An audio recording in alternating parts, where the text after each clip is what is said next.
आप देख रहे हैं इंदौर.com, आपकी खबर आपका। पर्यावरण, वन एवं जलवायु परिवर्तन विभाग को इस बात के लिए हमने बधाई दी है और सच पूछिए तो मुझे आज बहुत खुशी हुई है। कभी पहले हम इस स्थान पर नहीं आए थे और हम तो अपने झाझा के माननीय विधायक दामोदर रावत जी को कह रहे थे कि आते रहे, कभी हमको पहले क्यों नहीं लेकर के यहाँ पर आए थे। जो इतना सुंदर जगह है और पर्यावरण के दृष्टिकोण से ये कितना महत्वपूर्ण जगह है और यहाँ पर किस तरह से वृक्षारोपण भी किया जा रहा है।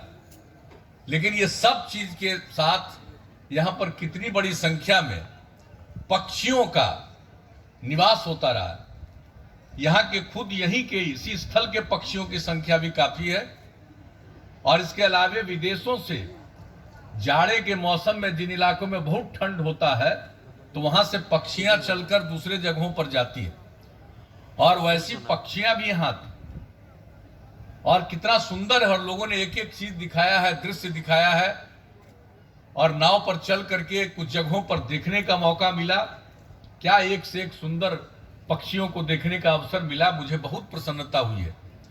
और जो कार्यक्रम किया गया है ये सब राज्य पक्षी महोत्सव का, कलरव जिसका नाम दिया गया है, और ये नागी नकटी बर्ड सेंचुरी भी इसका नाम है। और जो आयोजन किया गया है ये बहुत अच्छा आयोजन किया गया है, पहली बार इस तरह का आयोजन हुआ है। वैसे तो अभी हाल ही में हम पहले भी गए हैं, लेकिन अभी हाल ही में पटना में, राजधानी पटना में जो पटना का मुख्यालय सेक्रेटेरिएट है उसके बगल में एक तालाब है और उस तालाब में जो पक्षियों की ऐसा कोशिश किया गया कि पक्षियों की संख्या खूब आए। अभी कुछ दिन पहले वहां जाकर के देखने का मौका मिला, इतनी संख्या में पक्षियों को देखने का मौका मिला, बड़ी खुशी हुई। और उन्हीं दिनों जब वन विभाग की तरफ से ये खबर आई कि यहाँ पर एक विशेष आयोजन हो रहा है, महोत्सव का आयोजन हो रहा है, पक्षी महोत्सव का, तो उसमें चलना है, तो मुझे खुशी हुई, आरा करके देखा। और आप एक बात जान लीजिए, ये तो हो गया और ये कितना महत्वपूर्ण जगह है। हमारे महाराष्ट्र से सब विशेषज्ञ लोग आए हुए, बाहर से अन्य जगहों से बहुत लोग आए हुए हैं और एक एक चीज देख रहे हैं। जिन लोगों की दिलचस्पी है, 3 दिन का कार्यक्रम है, लोगों को इन सब चीजों के बारे में, पक्षियों के बारे में, सब चीज के बारे में बता रहे हैं। हम तो आप सब लोगों से आग्रह करेंगे और खास करके नई पीढ़ी के लोगों को कि इन सब चीजों पर जरूर विशेष ध्यान दीजिए। और आप जानते हैं जो जलवायु में परिवर्तन हो रहा है, तो पर्यावरण के संरक्षण के लिए हम लोगों ने जो कार्यक्रम की शुरुआत की है बड़े पैमाने पर, देख लीजिए, वृक्षारोपण। झारखंड और बिहार अलग हो गया था तो कितना कम वृक्ष था, हरित आवरण इतना कम था, 9% ही था। और उसके बाद हम लोगों ने बड़े पैमाने पर वृक्षारोपण शुरू किया 12 से ही, और उसके बाद अब करीब 15% हो गया। उसके आगे भी और वृक्षारोपण हम लोग करा रहे हैं और इसको ध्यान में रख करके जल का संरक्षण करने के लिए, हरियाली को बढ़ाने के लिए ये सब काम जो शुरू किया, जल जीवन हरियाली अभियान 2019 से हम लोगों ने शुरू किया और कितना बड़ा समर्थन लोगों का मिला। उसके लिए जो मानव श्रृंखला बनी 19 जनवरी को पिछले वर्ष 2020 में 5 करोड़ 16 लाख से भी ज्यादा लोगों ने उसमें हिस्सा लिया। 18,000 किलोमीटर से लंबी मानव श्रृंखला बनी, ऐसा दुनिया में आज तक नहीं हुआ। और उसमें हम लोगों ने एक एक चीज पर ध्यान दिया और जो सवाल है उसका नाम क्यों दिया, जल जीवन हरियाली। यानी अगर जल संरक्षित है और हरियाली है तभी जीवन सुरक्षित है। और यह सिर्फ मनुष्य का ही नहीं, जीव जंतु पशु पक्षियों का, सबका है।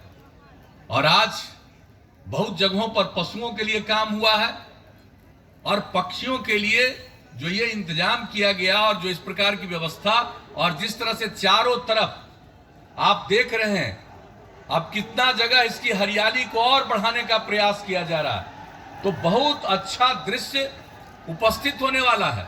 और आज जो ये कार्यक्रम किया गया है, तब ये पर्यटन को भी बढ़ावा देगा। कितने लोग आएंगे इसको देखने के लिए, तरह तरह के पक्षियों को। और हम सब लोगों से ही आग्रह करेंगे कि इस पर ध्यान दीजिए और नई पीढ़ी के लोगों को प्रेरित करिए कि एक एक चीज को देखें, जानें। जब ये पूरे चीज को जानेंगे तो उनका ज्ञान बढ़ेगा, पर्यावरण के प्रति उनकी जागृति बढ़ेगी, और न सिर्फ मनुष्य का जीवन सुरक्षित रहेगा बल्कि सबका जीवन सुरक्षित रहेगा, और पृथ्वी का कितना विकास होगा, पृथ्वी और संरक्षित होगा। तो इन सब चीजों को ध्यान में रखते हुए कार्यक्रम का आयोजन हो रहा है। तो हम इसके लिए तो बहुत बहुत बधाई दे रहे हैं, और आप लोगों से यही आग्रह करेंगे कि जरूर चक्कर लगाइए, देखिए पक्षी, और देखिए सुरक्षा भी करिएगा पक्षियों का।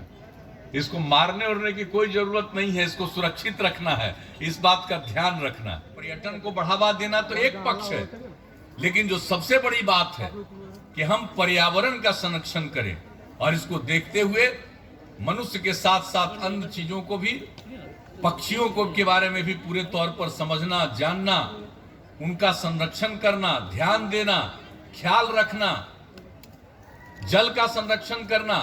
तो एक एक चीज के लिए हो रहा है, और बहुत सुंदर जगह है, और कितने तरफ पहाड़ हैं। और यहाँ पर तो आ करके देखे भाई, मुझको तो इतनी खुशी हुई है कि मैं क्या कहूँ। जो हम ये जो देख रहे हैं पर्वत का, ये सब आप बड़ा बड़ा ये जान लीजिए, यहाँ के जो पहाड़ हैं, ये जो पर्वत का इलाका है, ये जान लीजिए ये मामूली पुराना नहीं है। ये 2 करोड़ साल से लेकर के 10 करोड़ साल पुराना है। कितना पौराणिक जगह है, कितनी ऐतिहासिक जगह है। इसलिए सब लोग जानिए, समझिए, और नई पीढ़ी को प्रेरित करिए।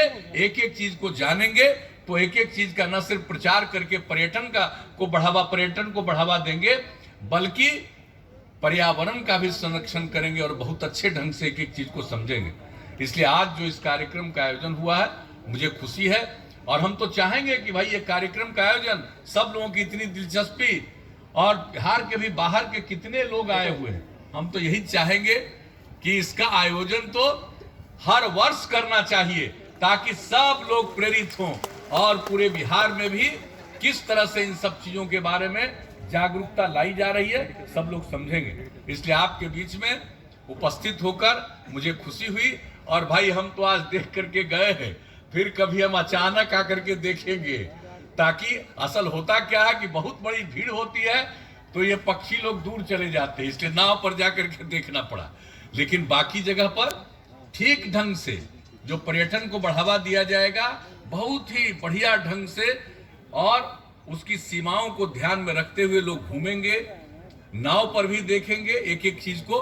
तो बहुत अच्छे ढंग से हम समझते हैं पशुओं को भी बहुत अच्छा, पक्षियों को भी बहुत अच्छा फीलिंग होगी, बहुत अच्छी उनकी भावना होगी। और जान लीजिए कि दूसरे देशों से कितने पक्षी आते, और अब जो तब कर दिया है, और एक एक चीज के बारे में जान लेंगे कि किस देश का है, कौन देश से पक्षियां आती।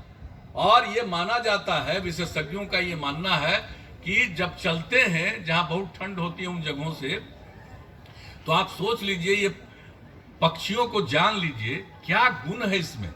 कहा जाता है कि 13 दिन तक लगातार वो चलते हुए, उड़ते हुए दूसरे जगह पर पहुंचते हैं, और उनको है कि अगर किसी जगह पर पहुंच गए और वहीं रहने में उनको अच्छा लगा, 4 साल, 4 महीना, 3 महीना, 5 महीना, तो हर साल पहुंचते हैं, और उसकी अगली पीढ़ी के भी जो पक्षियां हैं वो पहुंचती हैं। तो आप समझ लीजिए, इन सब चीजों को भी जानना है, समझना है, ध्यान रखना है, उसका भी संरक्षण करना है, और अपनी जानकारी को और नई पीढ़ी की जानकारी को बढ़ावा देना। तो इन्हीं शब्दों के साथ मैं आप सब लोगों को पुनः, आप सबकी इतनी बड़ी संख्या में उपस्थिति के लिए आप सब लोगों को हृदय से धन्यवाद देता हूं, आपका अभिनंदन करता हूं। और मैं पुनः अपने राज्य सरकार के पर्यावरण, वन एवं जलवायु परिवर्तन विभाग को विशेष तौर पर, और इनके जो मंत्री हैं और हमारे माननीय उप मुख्यमंत्री, इनको भी, और जितने भी हमारे विशेषज्ञ हैं, उन सब लोगों को मैं बधाई देता हूं।